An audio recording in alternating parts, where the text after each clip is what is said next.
Hello everyone, this is Liang Liu from the Department of Electric and Information Technology in London University. Today I will talk about processing architectures and devices, which is serving a very important role to link the innovations of theory and the corresponding practical application of the theories. Today, the development of processing architectures and devices is facing critical challenges to implement the new systems like the next generation, the 6G wireless, virtual reality, new AI algorithms, need to fulfill ever higher requirements in terms of data rate, latency, and need to cope with tight constraints, for instance, power consumption. Let's look at these challenges more quantitatively with several sets of data. The first data, as illustrated in this figure, is the mobile data traffic. As predicted by Ericsson Mobility Report, the monthly mobile data rate is increasing at a pace of 50% per year and will reach around 237 exabytes by 2026. Please note that the raw data that needs to be processed and stored could be orders of magnitude more than the mobile data traffic. Okay, we have more data to handle. How about algorithms to process those data? Let's look at the AI algorithm as an example. In the second figure, we show the trend of the AI algorithm complexity. As you can see, ranging from the AlexNet in around 2012 to AlphaGo in 2018, the amount of computation used in AI is doubling every 3.4 months.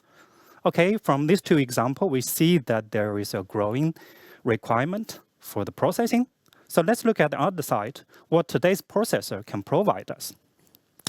This is a very interesting figure that shows the trend of development in microprocessor in different aspects. Let's first look at the number of integrated transistors. Thanks to the silicon technology scaling as well as advanced integration technology like 3D integration, we're able to keep the pace of Moore's law, that the number of integrated transistors is doubling of 18 months. This is already much slower than the increase of the algorithm complexity as we already saw in the previous slide. What is even more challenging is that due to the constraint, for instance, power dissipation, we are not able to continue increase the operating frequency of processors, leading to a performance saturation, at least for the single-thread processor. Okay, we know that there is a growing gap from the application side and then what today's processor can provide us. How can we close this gap? Of course, we need to do continuous innovations in related areas ranging from system algorithm, processing architecture, and hardware devices. But what I believe is more important is we need to start building bridges between these areas and then perform cross-level co-design. For instance, the system algorithm development should keep in mind the hardware capabilities to develop algorithms that features implementation-friendly operations, and then processing architectures should leverage the full power of new hardware devices to match the characteristics of systems and algorithms. In the following, I will use 3 example projects to illustrate how the cross-level co-design methodologies can be applied in these different areas to design efficient processing architecture and devices. So let's look at the first project, where we implement the next generation, the 6G wireless. The technology we are looking into is called large intelligent surface. As envisioned in this figure, we envision the future man-made surfaces like the walls, the ceilings, or even table surfaces are electromagnetically active to focus wireless energy into space with very high resolution. By doing so, we are able to improve both the spectral efficiency and transmit power efficiency of wireless communication. It also enables new wireless services, including remote sensing, radio-based positioning, and even wireless power transfer. Okay, the question is that how can we efficiently implement this new concept of large intelligent surface? Traditionally, the development system and the corresponding development of hardware has been separated into 2 stages, and in general, the hardware development is lagging behind. This leaves very limited room for co-design. In this project, we would like to perform system and architecture co-design to already look into the hardware architecture together while we are exploring the concept and develop the system and algorithm. As you can see in the second figure, the concept of large intelligent surface can be implemented with a large number of distributed panels. Those panels are connected together and synchronized to coherently process radio signals. One of these panels may consist of tens or even hundreds of antennas with full digital control of signal phase and amplitude. So one of the main challenges to implement this type of system is the panels are distributed, potentially with large physical distance among them. So that's why we need to develop distributed processing architecture that will not only consider the traditional data process and the storage, but also need to consider the architecture for the data shuffling between the panels. This includes the development of topology to connect those panels together, as well as a strategy to distribute the processing and hardware resources to achieve overall implementation efficiency. Now we have been looked at the processing architecture at the large-scale system level. Let's do a zoom in to see what should be the architecture to the processor inside the panel. Today, we have different types of processing unit that features differently in terms of flexibility and implementation efficiency. For instance, power efficiency and the silicon area efficiency. For instance, on one side, we have CPU, which is very flexible to support different applications via programming. However, it has very large overhead in terms of power consumption.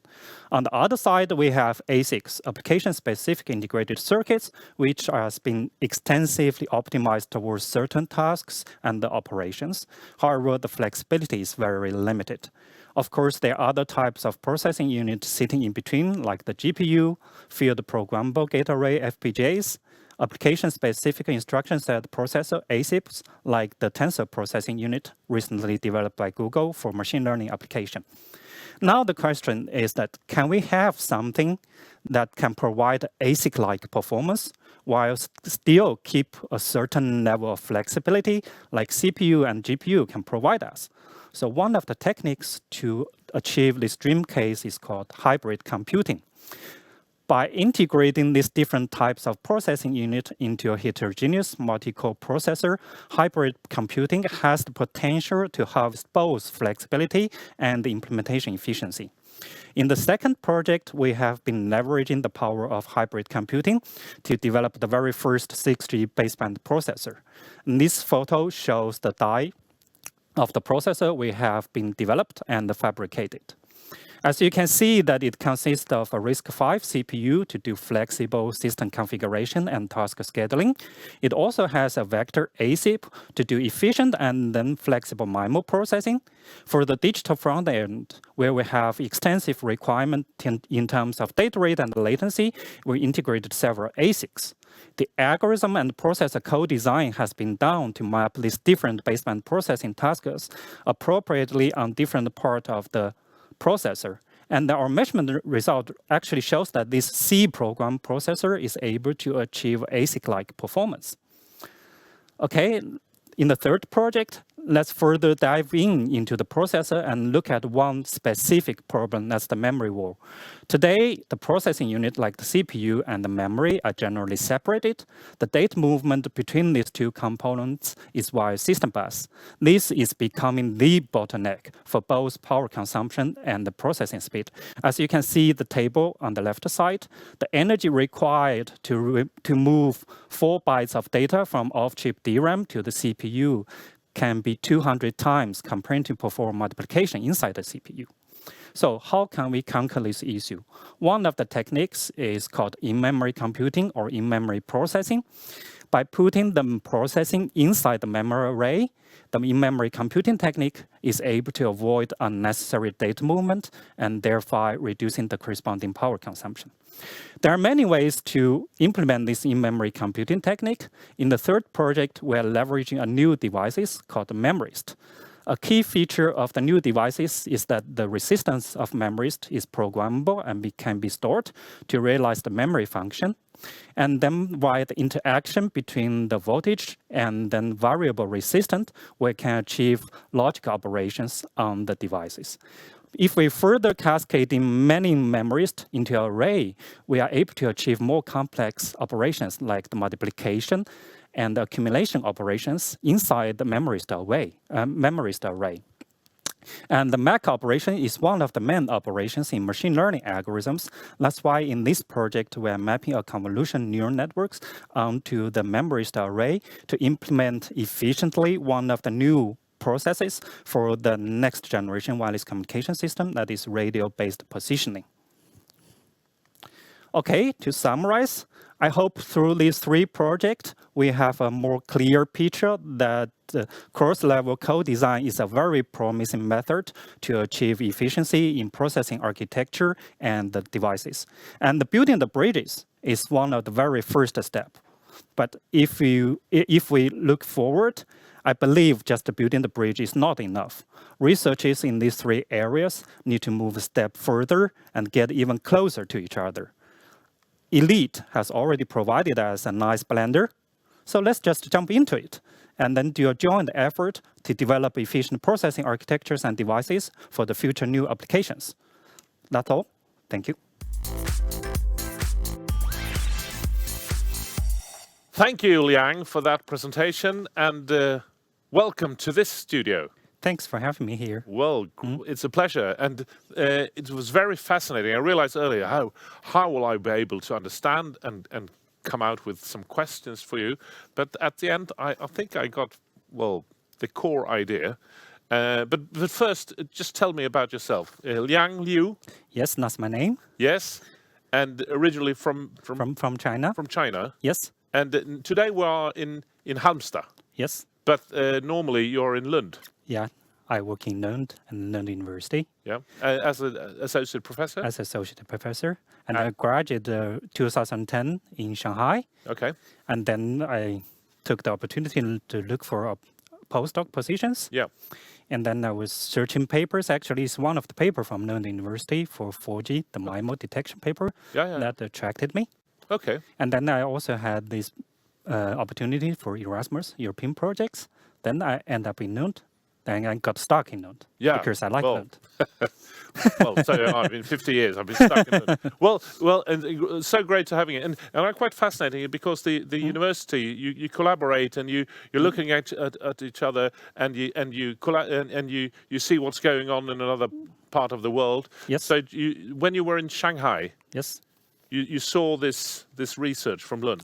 Yep. Actually, my bachelor, I was in a slightly different background, more on the system level. And then when I did my PhD, I went into integrated circuits, microelectronics. Yeah. And then by then, I already realized that it is important to tightly connect the applications and then circuit design. That's the only way to achieve optimal circuit design. Okay, cool. Then after I came to Lund, I explored that even further. And it's very nicely that we have this very nice environment in Lund. Yeah. That we have different research groups that talk to each other.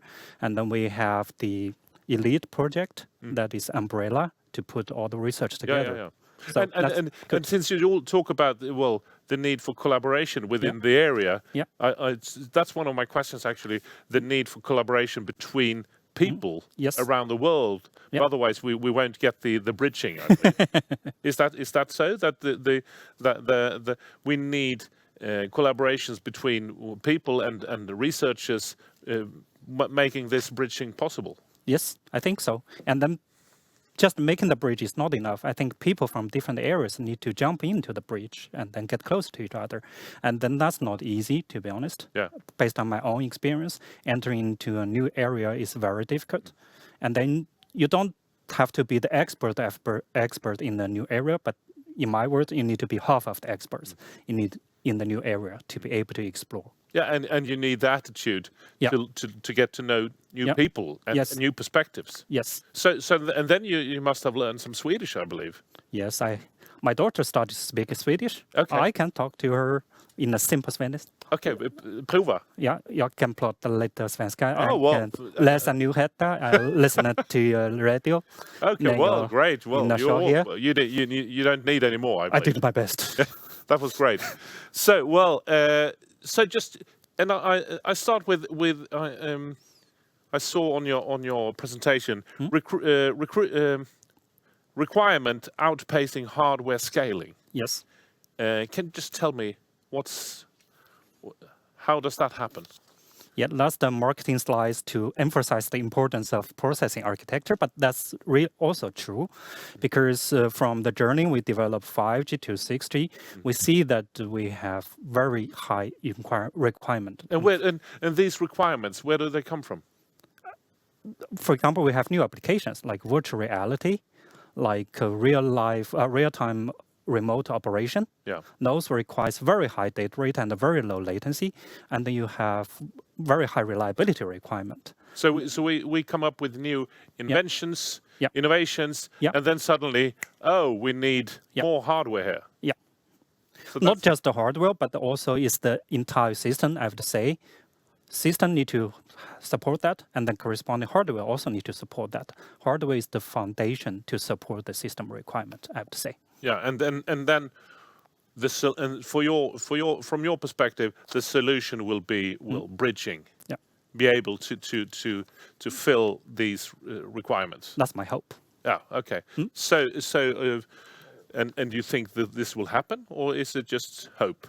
It's happening, and then I hope we can do even better. That's the whole concept I have to deliver in my presentation. Yeah.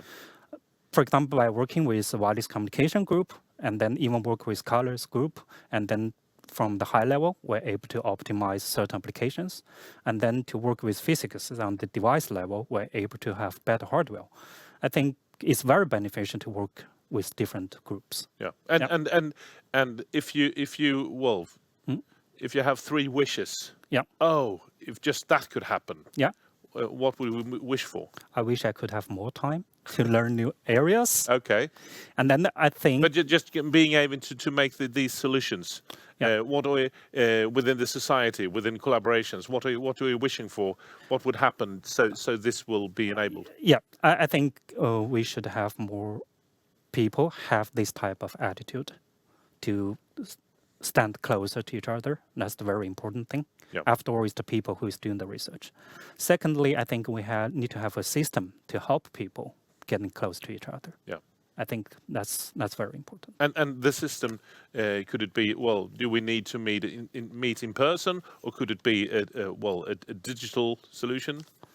Meet in person, both are fine with me, but then during the COVID time, I found out meet in person actually has the beneficial to create new ideas, brainstorm, because you feel more comfortable there. But of course, digital solutions So it's a combination. It's a combination. Yeah.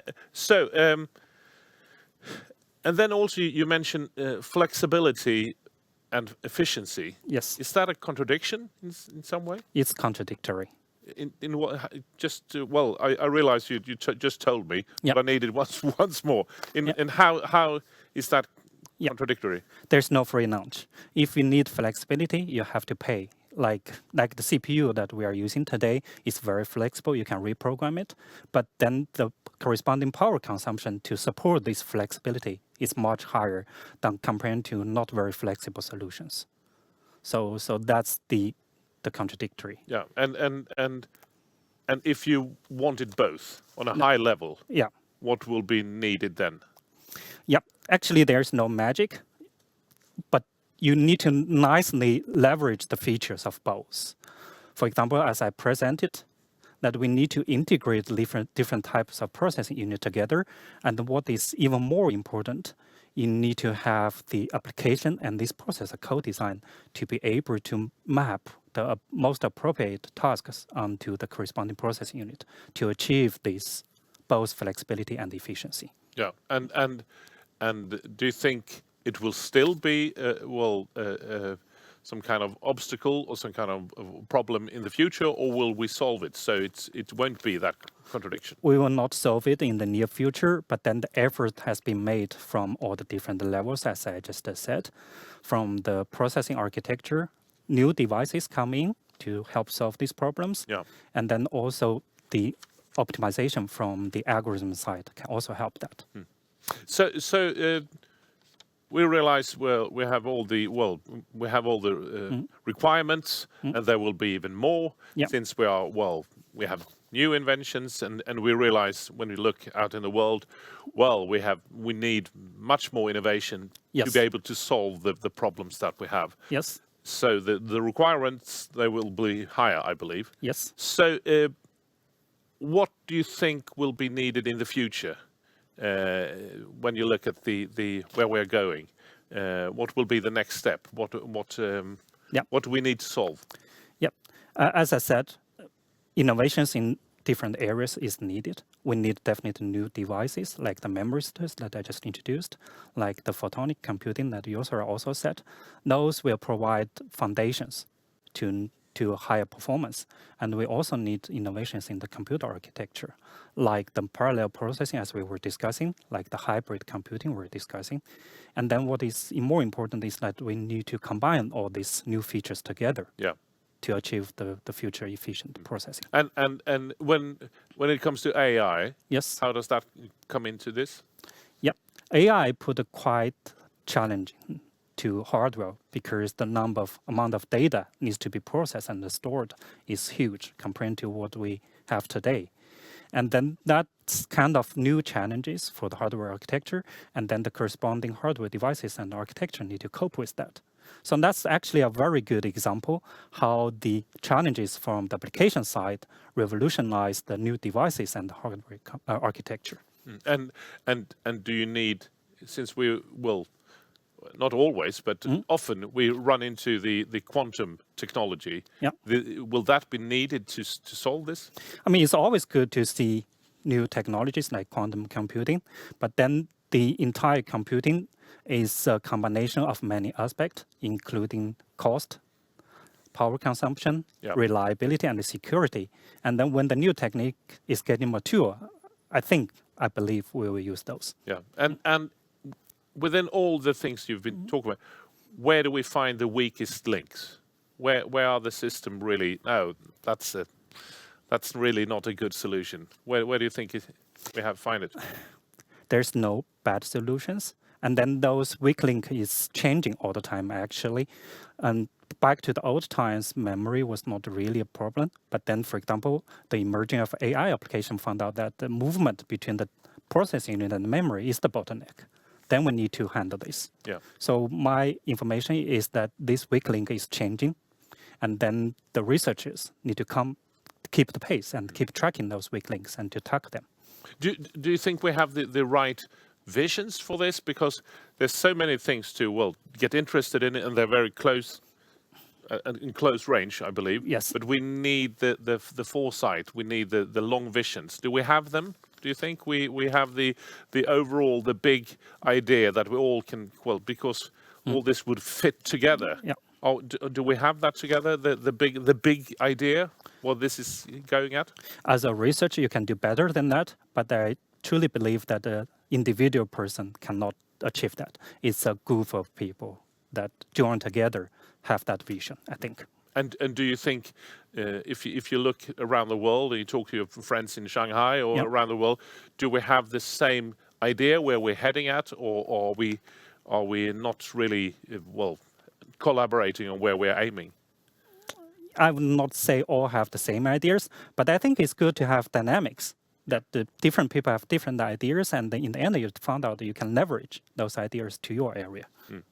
Yes. Interesting. So where will you be in 10 years? Yeah. I hope I still stay here in Lund, because I like the city. You cannot find the city. I think I will be here. So well, great. And in your area, what would have happened? You hope? I still believe the philosophy of co-design will continue, but then we will face new applications and then new hardware devices, and I hope I can continue this journey. Yeah, I'm sure you will. And nice having you here. Thanks you. For all your ways to explain this for me, since I'm not in the area. But I'm so glad you gave me the good answers. So I think I got it now in many ways. So thanks for the questions. Yeah, well, and good luck, and send my regards to your daughter. Was it in Swedish? My daughters. Yeah, your daughters. Yes, I have two. Yeah. So they speak Skånska also? I hope it's... that could be tricky. Yeah. See you some other time. Yeah. And thank you all for participating and watching. I hope you enjoyed.